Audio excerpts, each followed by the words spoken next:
Well, hello, all my amazingly beautiful Zodiac family and friends. My name is Libra Empress, and today we are going to be watching an episode of Terror and Terror. So, welcome. Thank you so much for being here. And also, please don't forget to hit like, subscribe, and share. And today we are going to be talking about 3 Morning Walk Horror Stories by IMR Entertainment. Alright, without further ado, let's get going on this, shall we? Cool. I'm going to turn my mic off so you don't have to hear me go and scream and whatnot. I'm what you might call a fitness freak. I never miss a single day of morning walks if I'm not down with any sickness. I take my dog Buzzo with me on my morning walks. Buzzo is a golden-colored Cocker Spaniel. Those who own dogs are quite aware of the friendliness of this certain breed. He's a very playful and fun-loving dog, and he loved to run. Generally, I was used to driving to the city park for a jog, but recently the place started to get really crowded, and I prefer a quiet start to my mornings. So I started to go to another park located on the outskirts of the city. Mostly in the mornings, the park remained completely empty. It was a foggy winter morning when I started from my house at 5:30 a.m. Buzzo was sitting in the back seat and enjoying the highway ride. At around 6, we reached the park. The park was surrounded by wooden fences. Due to poor maintenance, the fence was broken in a few places. At the end of the park, one could see hiking trails leading to deep woods. I parked my car and got down with Buzzo. I took off his leash and we started to run. Needless to say, it was really cold at that time, so we were running as fast as we could. Buzzo and I often ran circles covering the entire park. After 10 minutes of running like that, my body started to warm up. Clouds hit the sky. The dense woods standing at the end of the park fascinated me.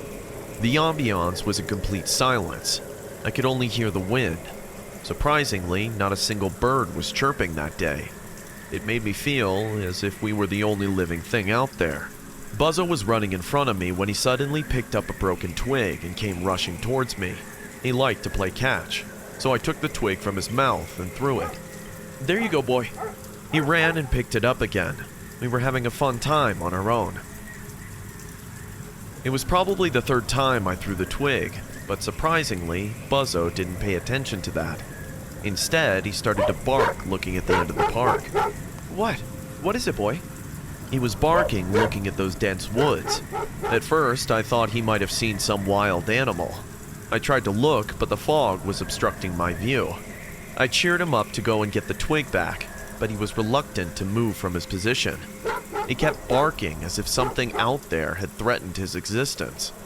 Out of options, I had to walk towards the end of the park to pick up the twig. As I started walking, Buzzo eventually followed me. I bent to pick it up from the ground when Buzzo started to growl in a very weird way. Now, as I mentioned earlier, he's a very calm and cheerful dog. I've never seen him behave like this. He was growling like he was ready to attack something hiding in the woods. I looked at those woods, but didn't see anything. But you know how people say animals can sense danger way before humans. I wish I had returned home right that moment, taking this hint from Buzzo, but unfortunately I didn't, and I still regret that decision. I was going to ignore this when suddenly I heard footsteps coming from the woods. It felt like someone was walking on dry leaves. Buzzo barked one more time, and I thought there might be a coyote or a deer in the woods. "Shut up, Buzzo. There's nothing out there. Come on, let's run 2 more laps and then we'll go home." I started to run again.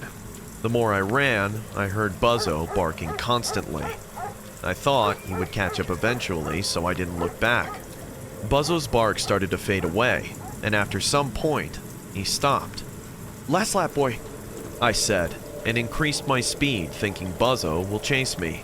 He liked to play with me this way, so I was expecting him to run ahead, but that didn't happen. I stopped and turned back. I found myself standing in that foggy park alone.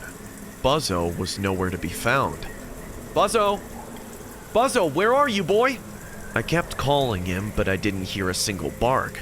Something in the back of my mind told me Buzzo was in danger, and right at that moment I heard a squeaking sound that dogs make when they're in pain.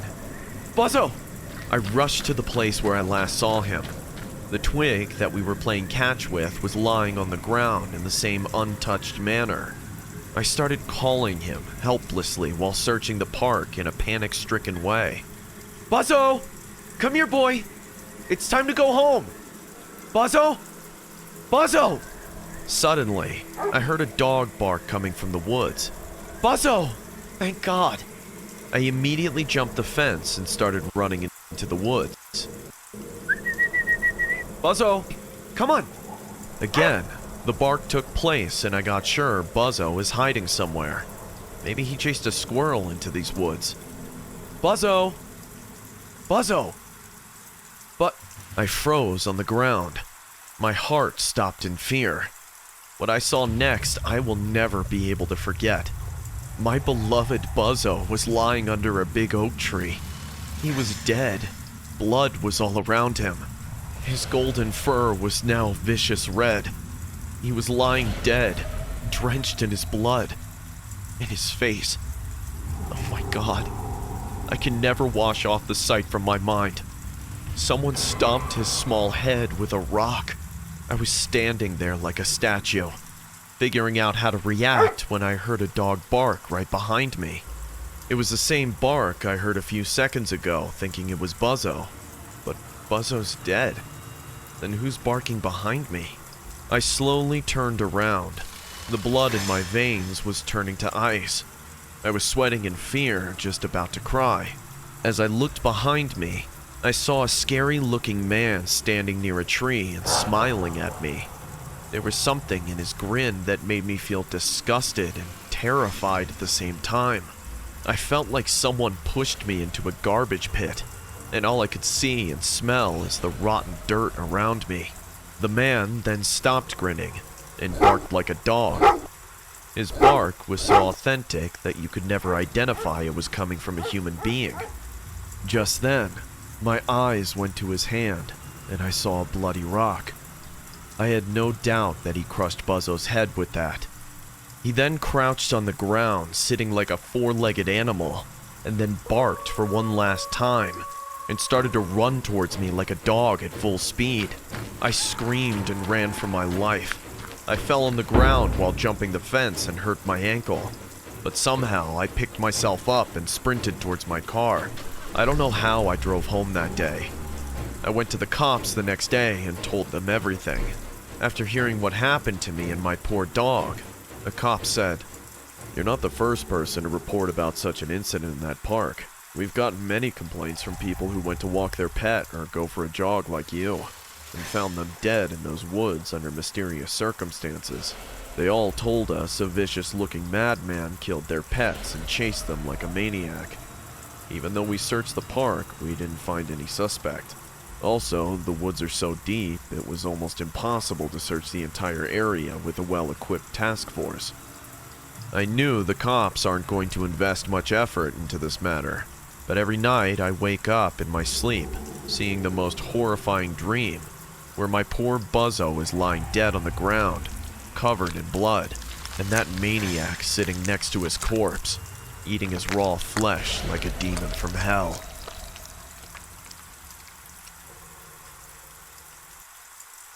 Before starting the story, I would suggest you guys to go subscribe to the channel. It turns out that most of you guys who watch me aren't actually subscribed. So, if you like the content and want to support the channel, go ahead and subscribe and hit the bell. It's free, and you can always change your mind later. My dad is definitely hiding something from me. Every morning when I wake up and go downstairs, I see him washing his hands vigorously, as if he's trying really hard to get them clean. My dad and I are really close. I don't have many friends. We used to live in a town, but after my mom's death, our life changed. I tried to socialize to distract my mind from this unfortunate event, but everyone I made friends with either disappeared or died under mysterious circumstances. After that, my dad bought this new house on the outskirts, and since then it's just been the two of us. I'm now used to this loneliness, because don't know why my dad doesn't take it nicely when I try to talk to others. He even warned me one day that if I try to make contact with others, he'll lock me in my room. But trust me, he's a really nice guy. I know he means no harm to me, He just cares about me too much and doesn't want to lose her darling daughter. But with more time passing, a gut feeling is telling me that he's hiding something very sinister from me. My dad wakes up very early and leaves for his morning walks. He likes nature and jogs almost for an hour. I, on the other hand, am mostly asleep at that time. I wake up exactly when he returns home from his morning walks. As soon as he gets home, he goes to the kitchen sink and starts washing his hands. This is one of his habits, but this never made me feel weird until this morning. Today when I woke up and went downstairs, I noticed red stains on his hand. I don't know why, but I felt he had drops of blood on his hands. I'm starting to doubt him now. Why did he have blood on his hand? I wanted to ask him, but I couldn't gather the courage to do so. After washing them off, he made some delicious breakfast. I was surprised to see him behave as nothing happened, but I know he's doing something really bad in the name of those early morning walks. My suspicion grew stronger this evening. I was watching TV with my dad sitting in the living room when the news flashed. A truck driver was found dead near the Spring County woods. Cops are suspecting he was murdered in a very brutal way. Someone stabbed him to death and then snatched out his eyes. His truck was found at the highway near the woods. The forensic team said that the time of his death falls between 4 to 5 o'clock a.m. No one has the slightest idea why he went to the woods to stop his car at that hour. Did someone lure him into the woods to murder him that way? No one knows yet, but the police department is investigating on. Before I could see the entire news, my dad changed the channel as if it was making him nervous. I don't know what was going on inside his head. I'm starting to become scared of him now. My father didn't go for his morning walk today. I heard sirens of cop cars patrolling this entire area. I don't think my father can harm anyone. And why is he so scared to go out after this murder? I've decided to confront my dad today. The silence is killing me. Dad? You didn't go out for your morning walk today? Nope. But why? What does that have to do with you? Go eat your breakfast. No, I was just thinking it was a bit weird. That's why I asked. What's weird? You missed your morning walk. You never miss your morning walk. Molly, is there something you want to tell me? I noticed his face turning pale as he asked me this question. I don't know why my questions were making him so nervous. His entire behavior was changed after this murder was reported. Dad, I've been meaning to ask you something for a long time now, but I'm scared how you'll react. Are you scared of me, Molly? The way he asked me this, I realized how much my words shocked him. I mean, I am his world. He had made sure I was always under his care and love. I'm sure he could never believe that his loving daughter could ever suspect him. But I knew that I had to confront him now. The time has come because I've had enough. I wanted to ask him how Mom fell from the stairs. I wanted to ask him how my 3 friends went missing, and 2 were later found dead. One choked to death in the town dumpster, and the other drowned in the local lake. I wanted to ask what happened to my other friend. Where is he? Is he alive, or is he dead too? But before I could get all my answers, our doorbell rang. I noticed my dad's eyes getting wider in an unknown fear. He slowly walked to the door and opened it. A man dressed in formal was standing at our doorstep. He had a sharp-looking face with scanning eyes. Hello, sir. I'm Detective Branch. I'm working with the police department. We're interviewing everyone in the area for the gruesome murder of the truck driver. May I ask you some questions? Go to your room. Oh, no. Let her be here, too. Maybe she can also tell us something useful. Come on, young lady. Let's sit down and talk. I've never seen my dad more scared than at this moment. Something in my heart kept telling me that my dad knows things that he doesn't want to reveal. Detective Branch sat down on the couch in our living room. My dad sat beside him, and I sat down on a chair next to him. My heart was beating fast now. He looked at my dad and said, So how long have you been living here? 6 months. I see. How many members are there in your family? Just me and my daughter. And your wife? She died 6 months back. Oh, I'm sorry. If you don't mind me asking, how did she die? She fell down some stairs. Another unnatural death, then. I see. What do you mean by that, Detective? I could see my dad getting impatient and angry with this man. The detective smiled and looked at me. You're Molly, right? How do you know my name? I went to your school. My school? Why? Molly, do you know what happened to your friends? Yeah, they died, and one of them disappeared. Did the same person who killed the truck driver kill my friends as well? Yes, I'm afraid so. But I have even more scary news for you. What? What is it? You know who's doing all this, Molly, don't you? What? What do you mean? Why would I... Dad, what is he trying to say? I could feel my veins popping out in fury, and my head throbbing in terrible pain. My dad got up and screamed, "Go to your room, Molly! And you, get the hell out of my house! We don't know anything about these murders!" Come on, Mr. Johnson. How long will you act like a fool and pretend nothing is happening? I've checked the CCTV footage of the night the truck driver got murdered. I've seen who stopped his truck and lured him into the woods. Their argument was heating up. Meanwhile, I couldn't bear this excruciating pain in my head. I jumped from my seat, screaming at the top of my lungs, and then everything went black. When I woke up, I saw the entire house was silent. My father was dragging something away. As my vision adjusted, I saw he was dragging the bloody corpse of the detective branch into our basement. He had no eyes, just like the truck driver. Molly, you're awake. Go wash your hands now. We don't have much time. We have to leave right now. As I looked at my hands, I saw it was red with fresh blood, and I was holding something in my fist. I slowly opened it, and there they were, a pair of torn-out eyes lying in my hand. I calmed down and uttered to myself, "Don't worry, Molly. Dad is going to take care of you. He always does. He did after Mom died. He did after Cindy was found in the dumpster. He did after Joanna was drowned in the lake. He did when Jason was pushed from the cliff.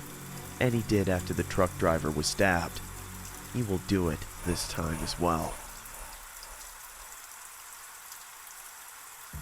I come from a small town, and people in the small town pay a lot of attention to ritual and curses, unlike others. It's not like they see ghosts everywhere, but lots of them seriously believed in the existence of the supernatural.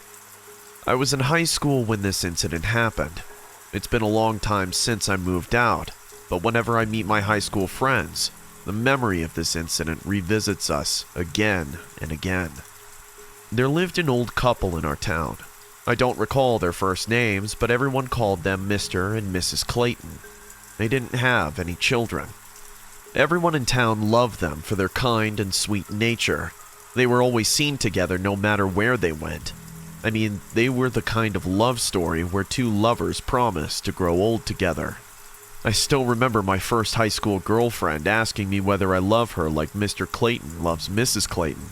Well, that's the reason why she broke up, because instead of saying yes, I replied, "What bullshit is that?"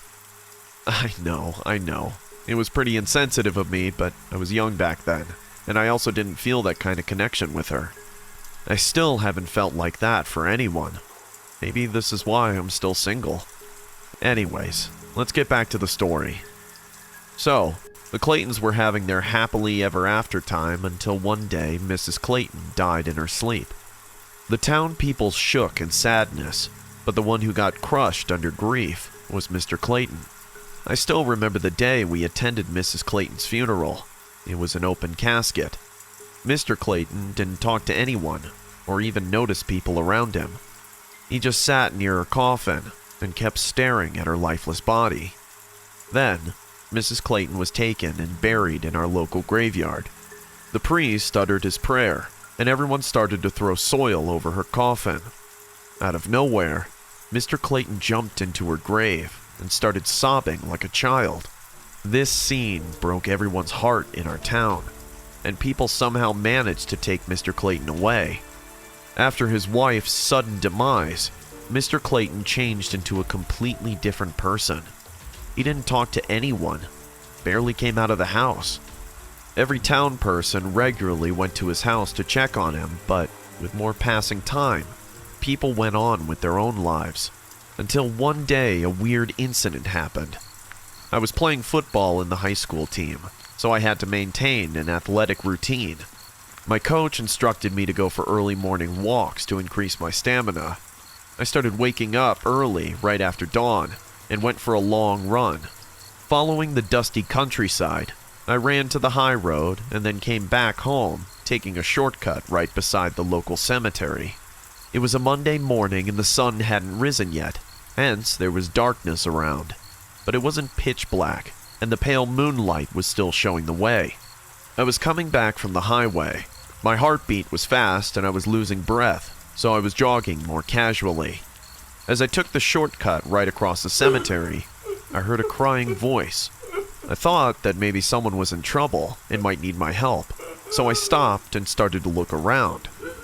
I was searching here and there, trying to find a person in a helpless situation, when my eyes went to the cemetery.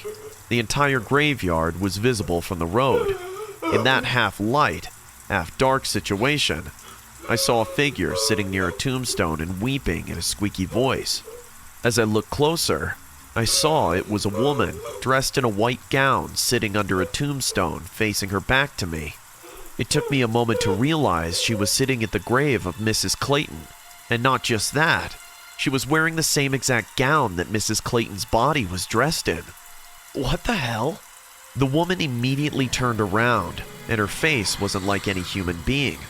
Her face was extremely white, and her lips were red and smudged, like someone mutilated her face.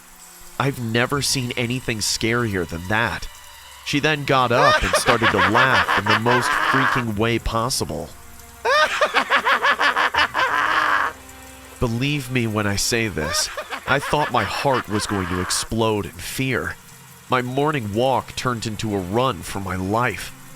After that day, many weird incidents started to happen in our local cemetery and the area around it. These incidents usually occurred during dawn.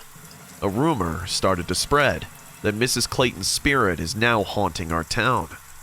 One day, our pastor was going to the church to ring the morning bell when Mrs. Clayton's ghost jumped on him from a nearby tree.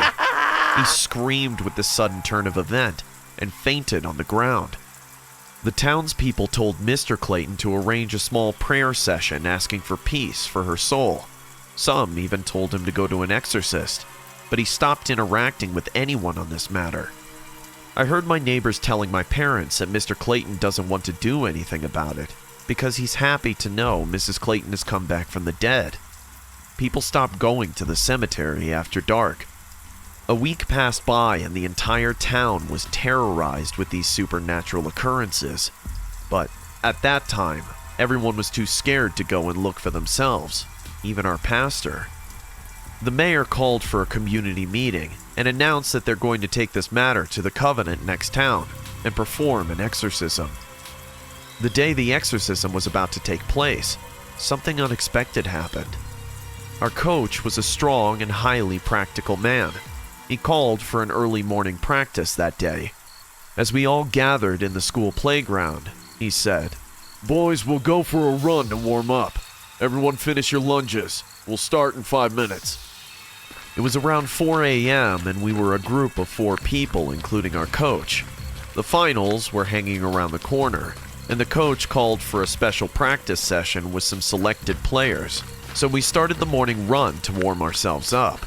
We were running on the empty town streets. The sun hadn't come up yet, so it was mostly dark. We came near the church road when the coach took the road that went across the cemetery. "But coach, we shouldn't go near the cemetery at this time," Danielle said in a fearful voice. I got worried about the events happening there. "Shut up! There's no such thing as ghosts. Come on, follow me." We had to follow Coach. My heart started to beat fast again. I knew something is going to happen any minute now. We were about to cross the cemetery just when a scream took place. Everyone stopped and looked around. Danielle shouted, "Oh my God, she's coming to get us now!" We heard running footsteps behind us, and we all turned around at once. we saw Mrs. Clayton's ghost dressed in the same white gown, rushing towards us at full speed. Everyone was so shocked and scared at the same moment that we all forgot to move. She laughed while running like a maniac. She came really close and jumped on our coach. We all gasped seeing this horrible thing, but the coach suddenly grabbed her neck and gave a huge punch on her nose. Mrs. Clayton fell on the ground bleeding to death, and a scream came out of her mouth. But this time, the scream was of a man. Her wig fell off, and the sunlight touched us right at that moment. As soon as the surrounding became clear, we discovered a sad truth. It wasn't Mrs. Clayton. Rather, it was her husband. It was he who terrorized the townspeople, dressed in his wife's gown and putting her makeup on his face. No doubt her death mentally deranged him, but every individual handles grief in their distinctive way. After staying in the hospital to recover from that injury, Mr. Clayton was sent to a mental institution for better care and treatment. Our coach was no doubt the bravest man I have ever met in my life. He not only saved Mr. Clayton from going completely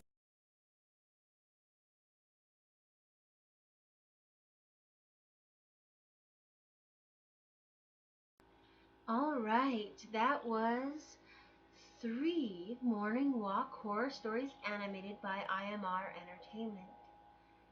Now let's get down to business and talk about what's going on with this dead spread here and the deceased person we're connected to today. I figured I would do something a little bit different, so I hope that you are okay with that.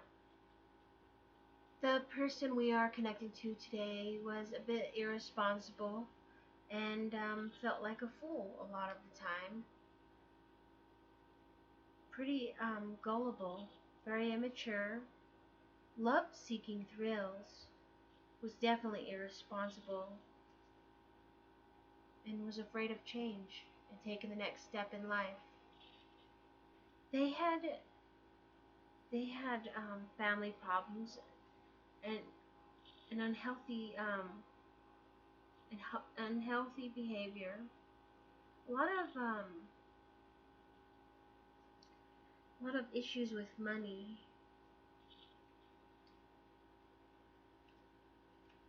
A lot of issues with money.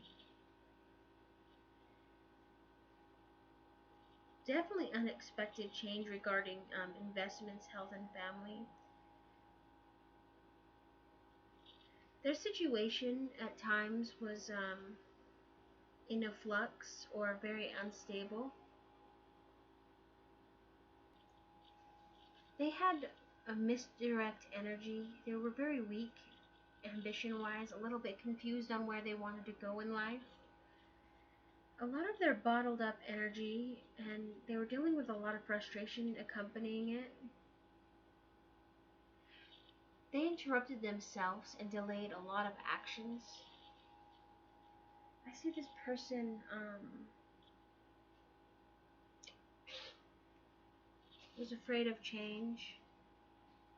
Their passing was very unexpected.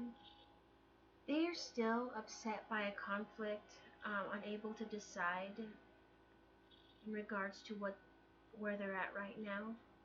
A little confused, but they're not going to be that way forever.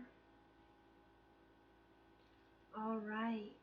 Thank you so much for listening to me. My name is Libra Empress. Please don't forget to hit like, subscribe, and share, and I will see you for next week's Terror and Tarot. Stay safe. Bye bye.